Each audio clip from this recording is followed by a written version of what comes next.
بسم اللہ الرحمن الرحیم۔ السلام علیکم معزز ناظرین، آج کی ویڈیو میں ہم کم سے کم کتنی آدمیوں کی جماعت ہوتی ہے، جماعت میں لوگوں کو کس طرح کھڑا ہونا چاہیے، اگر امام کی نماز فاسد ہو جائے تو مقتدیوں کی نماز صحیح ہوگی یا نہیں، امامت کا صحیح مستحق شخص کون ہے اور کن لوگوں کے پیچھے نماز مکروہ اور کن لوگوں کے پیچھے بالکل نماز نہیں ہوتی ہے، یہ سب بیان کریں گے۔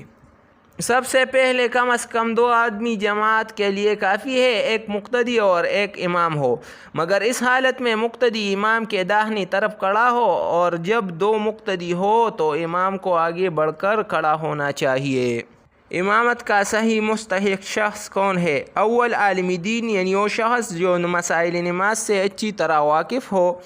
بشرط یہ کہ اس کے اعمال بھی اچھے ہو۔ اس کے بعد جسے قرآن زیادہ یاد ہو اور اچھا پڑھتا ہو، اس کے بعد جو زیادہ متقی اور پرہیزگار ہو، اس کے بعد جو زیادہ عمر والا ہو، اس کے بعد جو خوش خلق اور شرافت ذاتی رکھتا ہو، اس کے بعد جو زیادہ خوبصورت اور صاحب وقار ہو، اس کے بعد جو نسبی شرافت رکھتا ہو، یہ سب مستحق ہے امامت کے۔ بدعتی اور فاسق، جاہل، غلام اور احتیاط نہ کرنے والے، اندھے اور جاہل اور ولد الزنا کے پیچھے نماز پڑھنا مکروہ ہے، لیکن اگر غلام اور گاؤں کا رہنے والا شخص عالم ہو اور اندھا احتیاط رکھتا ہو، اور عالم ہو یا قرآن مجید اچھا پڑھتا ہو، اور ولد الزنا عالم اور نیک بخت ہو اور ان سے افضل کوئی اور شخص موجود نہ ہو، تو اس کی امامت بھی بلا کراہت جائز ہوگی۔ کن لوگوں کے پیچھے